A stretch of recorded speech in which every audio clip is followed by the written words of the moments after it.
Welcome back to the Deep Dive. Great to be here. Today, we're digging into a real giant of the Second World War, looking through a whole stack of sources. We're talking about the Avro Lancaster bomber. Right. You often just hear it called the Lanc. Exactly.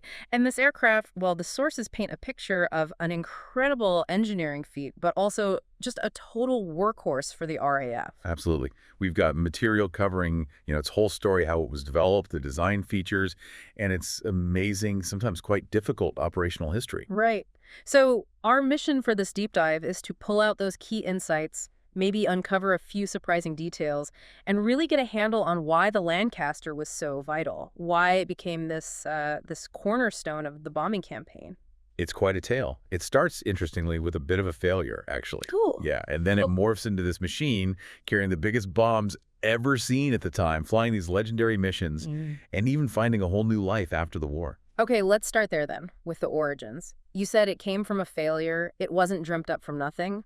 Not at all. It evolved directly from an earlier plane, the twin-engine Avro Lancaster. The Manchester, I remember reading that was developed in the late 30s, based on an Air Ministry spec. That's the one. Specification P1336.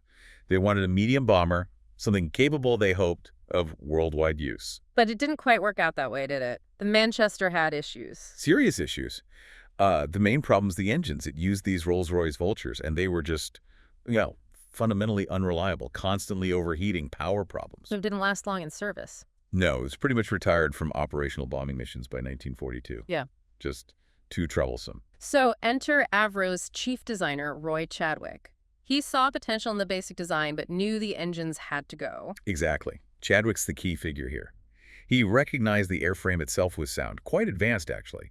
So he kept a lot of the fuselage, the basic structure, but tackled the engine problem head on. How? What did he do? He went for more power, and crucially, reliable power. He redesigned the wing, made it longer, stronger, and fitted 4 of the superb Rolls-Royce Merlin engines. 4 Merlins, instead of 2 troublesome Vultures. That must have made a huge difference. A world of difference. Though it's worth noting, some later Lancs, especially the Canadian-built ones, used Bristol Hercules radial engines instead. Still 4 engines, still reliable. So this 4-engine version, was it immediately called the Lancaster? Funny enough, no. Initially, it was just called the Manchester III. Doesn't sound very inspiring, does it? No, like they were just patching it up. Right, but it quickly became obvious this wasn't just a patch-up. It was a fundamentally better aircraft. So they wisely renamed it the Lancaster. The prototype first flew January 9th, 1941. And the flight tests. Did they immediately know they had a winner? Pretty much straight away, yeah. It was a massive improvement. The very first prototype, interestingly, still had the Manchester's triple tail fins. Oh, I thought the Lanc always had those 2 distinctive big oval fins. It did, from the second prototype onwards. They found the twin-fin setup gave better stability, especially flying slow or with an engine out, and it also crucially gave the dorsal gunner a clearer field of fire, less obstruction. Okay, makes sense. So good tests, new tail. The Air Minister must have been keen to get it into service quickly. Extremely keen. They saw the potential almost immediately and made the decision to push for re-equipping Bomber Command squadrons with the Lancaster as fast as humanly possible. Which meant a huge production effort, right? Not just Avro building them. Oh, colossal. Yeah. Absolutely enormous. Over 7,377 Lancasters were built in total during the war. And yeah, it wasn't just Avro. You had Metropolitan Vickers, Armstrong Whitworth, Austin Motors, Vickers Armstrongs, all churning them out in the UK. And a major contribution from Canada, too, I believe? A really significant part. Victory Aircraft, based in Malton, Ontario, built 430 Lancasters. These were designated the BX model. At the peak, you had something like 10,000 Canadians working just on the Lancaster program. They were rolling one off the line practically every day. Incredible. Just an amazing industrial effort. Okay, let's shift from how it came about to what made it so special. Its design. What was the killer feature? If you had to pick one thing, based on the sources, it's got to be the bomb bay. The bomb bay. How so? It was huge, 33 feet long, so about 10 meters, and crucially, it was completely unobstructed. No internal spars or bulkheads breaking it up. And why was that so important? Seems like a structural detail. It was the reason the Lancaster could carry the really big bombs internally. We're talking the 4,000-pound Cookie, the 8,000-pounder, even the massive 12,000-pound Tallboy precursor, the Blockbuster. Other bombers had divided bays or needed external racks for anything really big. The Lanc was designed from the outset to swallow these huge weapons. Which implies the airframe had to be incredibly strong, right? To carry those loads and also take punishment. Absolutely. It was designed for strength-to-weight efficiency. It gained this reputation for being really tough, able to soak up significant battle damage, flak hits, fighter attacks, and still bring its crew home. Very forgiving to fly, apparently. But, as always with wartime machines, there were downsides. Flaws. The sources mention one quite tragic one. Yes, the escape hatch. For all its strengths, the main escape hatch, usually near the front, was notoriously small. We're talking about 22 by 26.5 inches. That does sound small. What was the impact of that? It made bailing out incredibly difficult, especially for crew wearing bulky flight suits, helmets, oxygen masks, and parachutes. It sounds awful, but the sources suggest this directly contributed to a lower survival rate for crews trying to abandon a crippled Lancaster compared to, say, a Halifax or an American B-17 or B-24, which had larger hatches. Wow, that's sobering. A small design choice with huge human consequences. It really is. Estimates vary, but maybe only 15% of crew in down Lancs managed to bail out successfully, compared to perhaps 25% from a Halifax. Grim statistics. Let's talk about the crew. Who was typically on board? Standard crew was 7. You had the pilot, obviously. Then the flight engineer, sitting right beside the pilot, managing engines, fuel, hydraulics. The navigator, vital for getting there and back. The wireless operator, handling communications. And then the gunners, mid-upper, rear, and the bomb aimer, who also manned the nose guns. Right, the bomb aimer, he had that famous spot right in the nose, lying down. Exactly. Prone position in the transparent nose cupola. He had the bomb sight, maybe the standard Mark IV, or later, the very advanced stabilized automatic bomb sight, the SABS, for precision stuff, and the bomb release selectors. Plus, those twin .303 machine guns in the nose turret. And the other defensive guns, what did they usually have? Typically 4 hydraulically powered turrets, nose, tail, mid-upper, and initially a ventral or belly turret. Most had twin .303 Browning machine guns. The tail turret, though, the most critical position facing attackers and behind, usually had 4 Brownings. More firepower there. You mentioned an initial ventral turret. What happened to that? Yeah, the FN-64 ventral turret. Wasn't very successful. The gunner had to use a periscope system to aim, which was awkward and gave a poor view. Plus, it was slow to react. So not much use. Pretty much. It was often removed by squadrons fairly early on, just dead weight. There were some experiments to put heavier guns there, maybe .50 cals or even 20mm cannons, especially when the Germans introduced upward firing cannons on their night fighters. The Shrab music. Exactly. But that belly position was also where the blister for the H-2S radar often went, so you couldn't really have both. Usually the radar won out. Interesting trade-off. Now, there is a famous, maybe infamous, proposal from a young scientist during the war about the armament. Ah, Freeman Dyson, yes. Yeah. Later a very famous physicist, but back then just a young analyst working for Bomber Command. He made a controversial argument. He basically said, get rid of most of the guns and gunners. His calculations suggested this would save weight, maybe increase cruising speed by up to 50 mph. His theory was that this extra speed would make the Lancasters harder to intercept and ultimately save more lives than the guns did. Take the guns off to improve survival. That sounds completely backward. It does, doesn't it? And it was seriously debated. Dyson argued quite strongly for it, but the RAF ultimately rejected it. Why? The main reason was, while 50 mph faster was good, it still wasn't fast enough to reliably outrun the best German night fighters, like the Ju-88 or Me-110, especially the later versions. So, a degunned Lanc, if caught, would be a sitting duck.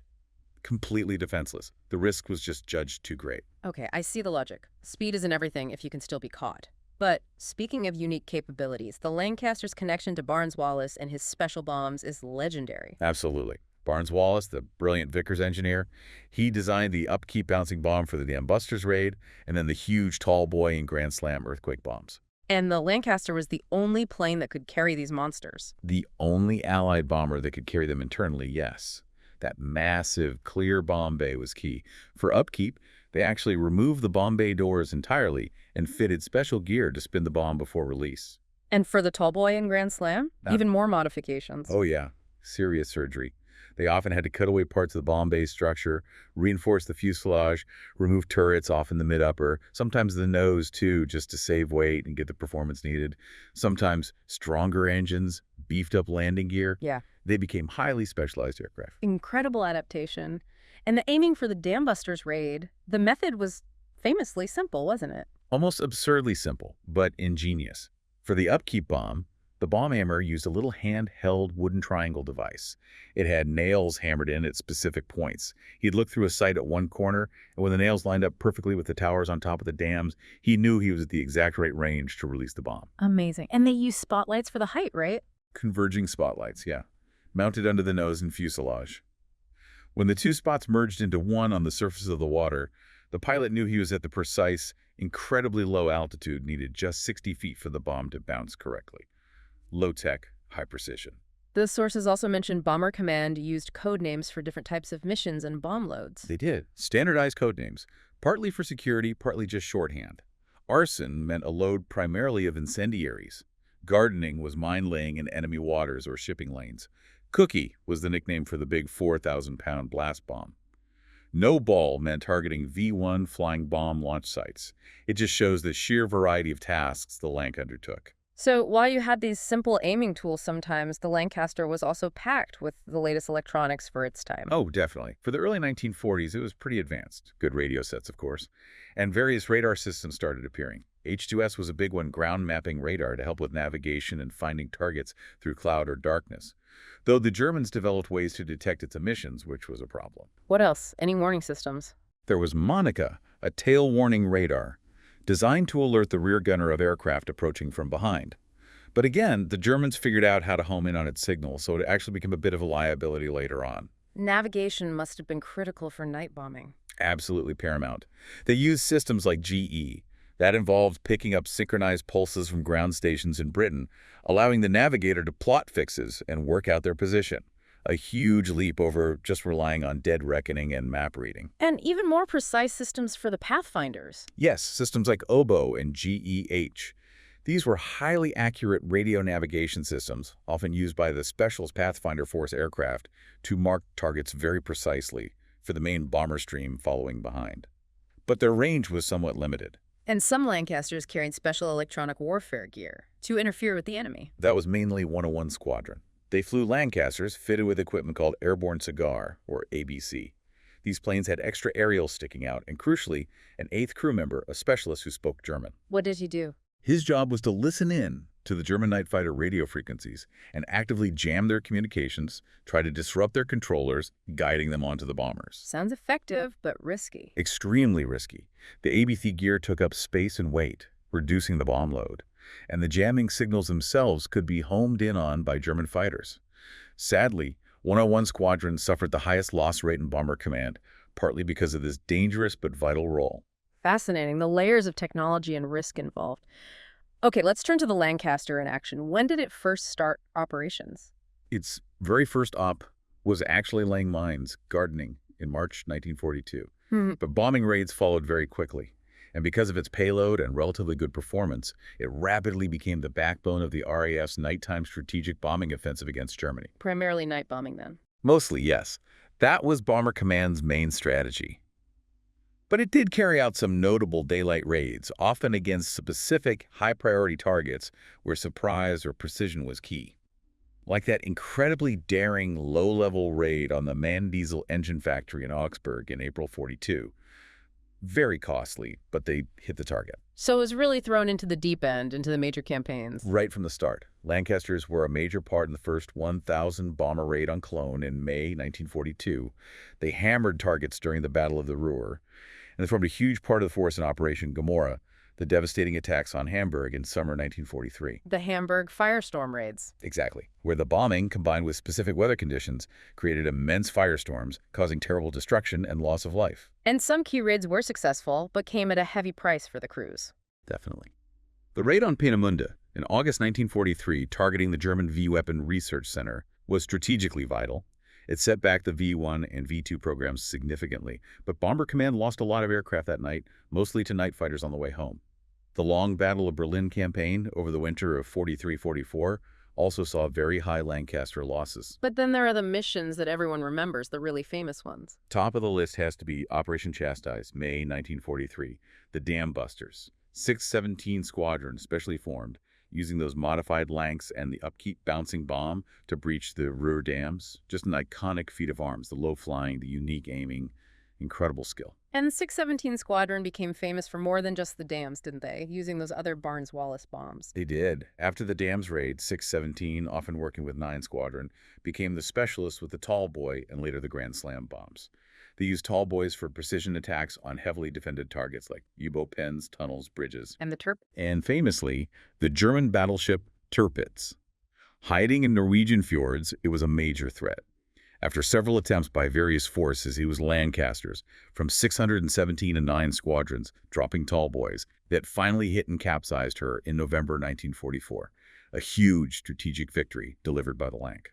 And that enormous 22,000-pound Grand Slam bomb, when was that first used? The first operational drop was in March 1945, very near the end of the war in Europe.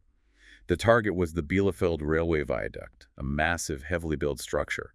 The Grand Slam, designed to penetrate deep before exploding and cause an earthquake effect, successfully brought sections of it down. Just shows the ultimate destructive power the modified Lank could wield. It's known primarily as the bomber, obviously, but the sources mention it performed other roles too, even during the war, something less destructive. Yes, a really poignant example is Operation Manna. This was right at the end, April 1945.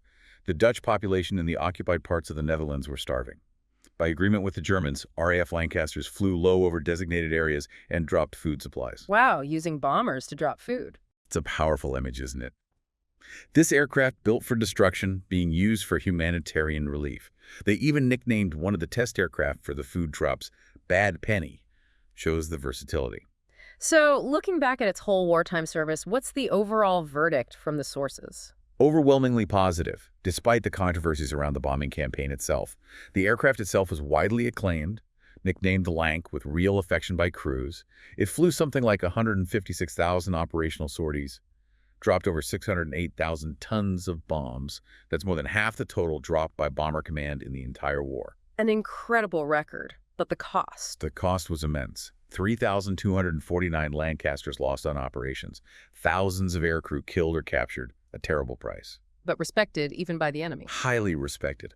Adolf Gelland, the famous German fighter ace and general, called it the best night bomber of the war. And the head of Bomber Command, Air Chief Marshal Sir Arthur Harris, called the Lancaster his shining sword. High praise from both sides of the conflict. It was even planned to be used against Japan if the war had continued. Yes. Plans were well advanced for a Commonwealth force, nicknamed Tiger Force, to join the air campaign against Japan. Specially adapted tropicalized Lancasters were being prepared painted white to reflect heat, extra survival gear for the Pacific.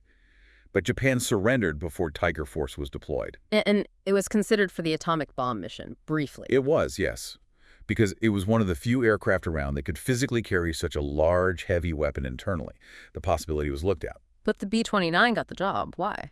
Ultimately, the American 29 Superfortress was chosen. It just had better performance overall for that specific, very demanding mission. Significantly longer range, higher speed, could fly higher. All critical for getting to Japan, delivering the weapon, and hopefully getting back. Plus, the U.S. military developing the bomb naturally wanted to use their own aircraft if possible. Simpler logistics, training. Makes sense. So the war ends, but the Lancaster story doesn't. It had quite a post-war career and left a lasting legacy. It really did. That robust, adaptable airframe proved incredibly useful. It led directly to the Avro Lincoln, which was basically a bigger, improved Lancaster that took over the main bomber role for a while. And it found civilian life, too. Yes, almost immediately. Some were quickly converted into transports to ferry POWs home, and then came the Avro Lancastrian. The airliner conversion. Exactly. They streamlined the nose and tail, put in seats, and used them for long-range passenger and mail routes. A Lancastrian actually flew the very first scheduled service out of London Heathrow Airport. When it opened in 1946, flew all the way to Australia. Incredible. And the RAF kept using them for quite a while after the war, just not as bombers. That's right. They served on in various important roles. Photo reconnaissance, the PR.1 versions, mapped huge areas. Maritime patrol, the MR-1s hunted submarines and watched the seas. And air-sea rescue, the ASR-3 variants, often carrying an airborne lifeboat under the fuselage. How long did they stay in RAF service? The last bomber Lanks retired in 1953, replaced by Lincolns and then the V-bombers. The reconnaissance and rescue versions lasted a bit longer, until 1954. And other countries flew them too? Oh yes. The French Navy, the Aéronavale, used them for maritime work, search and rescue, right up into the mid-1960s. The Argentine Air Force flew them too, even used them offensively in some internal conflicts. But probably the biggest post-war user was Canada. The Royal Canadian Air Force, with their Canadian-built Lancs. Exactly. The RCAF made huge use of their Lancaster MKXs. They modified them extensively for post-war needs. What kind of modifications? What roles? They became the Lancaster 10 MRMP Maritime Reconnaissance Maritime Patrol. Huge job mapping the vast uncharted areas of northern Canada after the war, and long-range patrols over the Atlantic and Arctic Oceans, keeping an eye out for submarines during the Cold War. So quite different from bombing Germany. Completely different mission. They stripped out turrets, added big radar domes, stations for sonobuoy operators, those are listening devices dropped into the sea, lots more electronics. And famously, for those incredibly long, grueling patrol flights, they even installed a galley with a cooking stove in the main cabin. A cooking stove in a Lancaster. That says a lot about those missions. Doesn't it just? They needed serious endurance. The RCAF flew these modified Lancs right up until 1964. A remarkably long service life. Any other interesting post-war uses? Well, remember the early air refueling work. Converted Lancasters were vital test beds for developing probe and drogue refueling techniques. Some even flew tanker sorties during the Berlin airlift, though that was mainly Lincolns. And the Canadian government used modified Lancaster XPPs for transatlantic mail and passenger flights before the Lancastrian airliner really took off, kind of pioneering regular commercial transatlantic travel. So its legacy goes way beyond bombing. It spawned other aircraft, too. Directly. As we said, the Avro Lincoln bomber. From the Lincoln came the Avro Shackleton, the big piston-engined maritime patrol aircraft that served the RAF faithfully for decades, right into the 1990s in some roles. And the Lancastrian airliner and the Avro York transport were both direct descendants of the basic Lancaster design, a really influential family tree. Amazing. So over 7,000 built. How many are left now? It's sad, really. Only about 17 largely complete examples survive in museums around the world. But the really fantastic news is that 2 can still fly. That's the dream for aviation fans. PA-474, operated by the RAF's Battle of Britain Memorial Flight here in the UK, and FM-213, the Mynarski Memorial Lancaster, flown by the Canadian Warplane Heritage Museum in Hamilton, Ontario. Seeing those 2 fly together must have been incredible. It was a unique event. Back in 2014, the Canadian Langley flew over to the UK and they toured together, flying formation displays, an unforgettable sight and sound. FM-213, the Canadian one, was also temporarily painted in the markings of Guy Gibson's Dambuster aircraft a few years back for an anniversary. And there are a couple that can taxi too, run their engines. Yes, like Just Jane at East Kirkby in Lincolnshire here in the UK. They do taxi runs regularly so people can still experience the sight and sound of those 4 Merlins firing up close. Yeah. It's quite something. Okay, so let's wrap this up. The Avro Lancaster. It started life as a fix for a problematic plane, but it became this absolutely iconic, incredibly versatile aircraft, hugely important in World War II, and then found all these new jobs afterwards. It really did. It had this dual nature, didn't it? A devastating weapon of war, carrying bigger bombs than anything else, flying these incredibly tough missions. But also this adaptable workhorse that could deliver food aid, carry passengers across oceans, map continents, and patrol the seas for decades. Its journey is just one of the great stories of aviation. Absolutely. And thinking about how it evolved from that initial design and how many different things it ended up doing, it makes you wonder, doesn't it? What other wartime technologies, maybe ones we don't hear about as much, ended up having unexpected second lives after the fighting stopped, shaping the world in ways we don't always realize? That's a great thought to leave things on. Innovation often has those hidden long-term ripples. It really does. Well, that brings us to the end of our deep dive into the amazing Avro Lancaster based on all the sources we looked through. Thanks so much for joining us. Pleasure, as always. And if you enjoyed this deep dive into the Lancer, please do us a favor, hit that like button, share this with anyone else who might find it interesting, and leave us a comment below. Let us know what you think. Your support genuinely helps us continue exploring these bits of history and helps the channel reach more people. It really does. Thanks again for listening to The Deep Dive.